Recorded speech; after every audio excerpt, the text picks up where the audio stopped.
I'm Randy. This is Randroid's Dojo. Here with the first student Hello. is I'm Miguel. Miguel. Hello. So this is not our formal setup. This is very casual. We're still getting acquainted. I've never met this guy in my life. This is our first day together. Picking up at Home Depot. And so the plan is to spend 2 months together. Obviously, I still have a day job, and I got to make time for disc golf. But we are going to work together when we can, and I'm going to set him up with some tutorials, some exercises, some books to read, and we're going to have sessions like this where I ask questions, he asks questions. It's like an office hours type thing. Maybe someday we'll live stream it, get an audience, who knows. But for now, we're just going to dive right in. Yes. So, I know you're interested in game development. Yes. What's your background there? Well, my junior year, I joined a class all about coding, right? And I was like, wow, this interests me. Got you hooked? Got me hooked. I wanted it more. So, yeah. So that was like one semester? It was like, yeah, one semester. You did Unity stuff, right? Yeah. Nice. So, I've done some Unity in the past, but it's changed a lot since I really last touched it. I did try something recently with another person, like pairing, and didn't get very far. I just kind of got bogged down in the 3D side of things. So what I want to do for us, go through the tutorial so you can learn by the book, but also I want to be there to like share some of the things that I've learned. Not really game development. I have done game development obviously in the past, but just software engineering in general. Yes. And tech. So I guess for this one, we're only chat for a few minutes, but I wanted to know just kind of where you're at with just software in general. So just in your own words, what is a software engineer? Like, what do you think of when you hear that word, those words? Me? Yeah. Software engineer. I think a person sitting at a computer having fun. It's not like an actual job, right? It's like what do you call it? It's like, to me, software engineer is I don't know how to explain it, but it's cool. Yeah. Okay. Well, that's one way to say it. No, you're right. It's but you heard the term programmer? Yes. Coder? Yes. That's hacker? what I think. Not hacker, but Hacker man. yeah, it's like someone who writes lines of code, ones and zeros, right? That's basically it.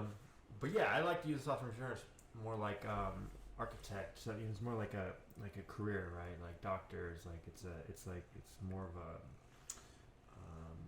not a craft. It is a craft. But that's a whole other thing. It's not a hobby. It's like a career, right? Like you were saying, profession. Thank you. So, but I like to use the word distinguish against just a plain old coder or programmer because, especially, I like to focus on design and testing my work as I go. Like you wouldn't build a bridge without testing or without good designs, right? Mm-hmm. And a software engineer is like a coder who actually thinks about those things, design and how to test it, and stability and durability, and just long term. Is this bridge going to be standing 100 years from now? In software, obviously, the life cycle is a lot shorter. Obvious thing to most people, but what is the difference between software and hardware? Seems like a stupid question, I know, but just off the top of your head, what do you think the difference is? I think hardware doesn't really change, but software might. I don't know. That's it. That's right. It's like it's hard to change microchips. You release a new phone every year, sure, but in between those, you have software updates. Mm-hmm. You can make a mistake on the first release, and then you can update it or fix a security hole or something with a monthly patch, whatever, right? And so one of the best practices of the software engineering that came out of software engineering, the best minds the last 30 years or whatever, is, concepts like extreme programming or just iterative development, where you're designing and releasing and testing things in a cycle rapidly and getting feedback from your customer on what needs to improve, what needs to change. And so software is all about rapid deployment and for games, what does that mean? That means that we're not going to work on 10-year project games like what was the famous Duke Nukem 3D that just like took forever, right? And bankrupted companies. No, we're gonna release some hacky, small, fun little game, and just see what's fun about it. Keep the fun stuff, add more fun stuff, get feedback from players, and just keep iterating on it. Anyways, so that's the kind of things that I'm gonna bring to this that you wouldn't just get if you just took a random Unity class, right? And also, when we code, I'm going to actually show you things like test-driven development, which is a common practice or a well-known practice that has a lot of haters, but also really quality engineers use it as a good tool for driving your code through tests. So if you want to know something works, you think about what the use cases are that you're building, and you add those tests to prove it, and then you write it in a way that those tests can run every time you change something, so you know that the feature you added last week still works today. And so there's concepts like that I'm really going to bring to this that hopefully you find interest in, and we're really going to give you a leg up when it comes to trying to get a job in the field, whether that is game development or any kind of software development job. Just being aware of these things is the first thing. So I'm going to throw terms at you that sound fancy and you don't quite know what they are, but if you hear them over and over again, eventually it'll start to click, and you'll be able to make a knowledge map in your head or whatever of all this stuff. So anyways, it's very basic.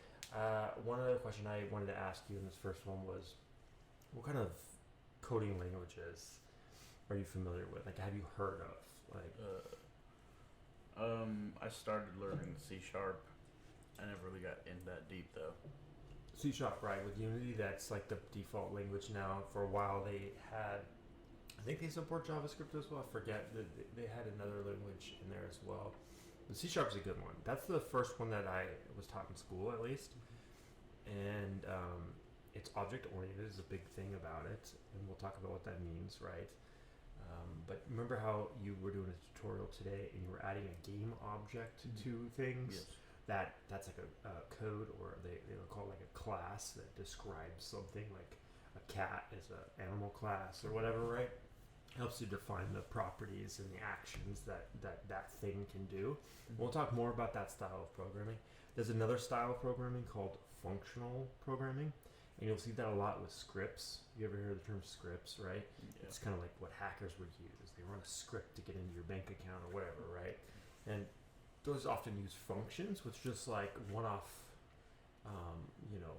bits of code that take some input and then they do some action. Maybe there's an output, and that's it, right? They don't, but and they're newer and they're becoming, the popular rage and stuff. But and it's a good place to start if you just want to like learn the actual syntax, like the words you would use to write the code. It's fine. You'll write some functions, standalone functions, but we also want to focus on object-oriented programming because I think it lends itself to better design and code. And the reason design matters, like we were talking about before, about architecting a bridge to last longer.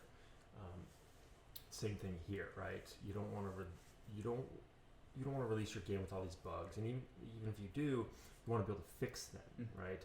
If you have a really terrible code that's all hacked together, you won't be able to change anything.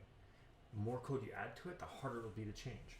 And that's pretty much the default for beginner developers, is they'll hack things so that it works once and only once, and then you can't modify it. We want to make our code easy to modify, and I think classes will help you do that. But we will do some functional stuff along the way, and we'll get more familiar with all the different features that come along with functional programming. There's different things that help you. And we'll get deeper into that. But yeah, so C# is a big one. There's also a lot of haters that don't like it. If you're ever going to go for a web job, you'll hear JavaScript a lot. And the cousin of it called TypeScript, which is like a typed version. So remember how we were talking about classes? Like you can have a type of object, like a cat. So in JavaScript, they don't have types. So it's just like buckets of data. And it's harder to manipulate, in my opinion. But TypeScript, Microsoft came along and they added types on top of it. So those are two big ones that you'll hear. And then what else? Python. So Python is, again, it's very script oriented. So you'll see like command line stuff, like the green and black console window. A lot of times people are writing Python or Python 3 it can be object oriented for newer stuff, but mostly it's been used for command line terminal stuff. It can be also it's very popular in the data community. So there's data for everything. Everything you do is tracked, right? So you have to manipulate that data, make sense of it. So Python helps a lot with that. There's also some lower level languages which we won't get into, but there's some good jobs in that field too. But like C, C++, where you're actually closer to dealing with the memory of a computer and like where to store the bits and stuff. It gets more complicated than that. But some of these newer languages like C#, Kotlin is another one. They make things easier to read, and you don't have to think so much about how to store the data. It just kind of figures that part out for you.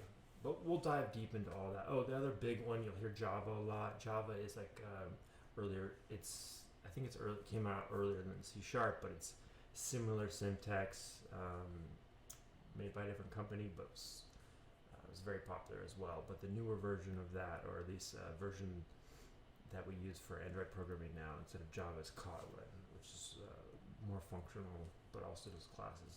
It gets complicated. But I'm throwing this stuff at you just so some of it sticks. I don't expect you to learn it all.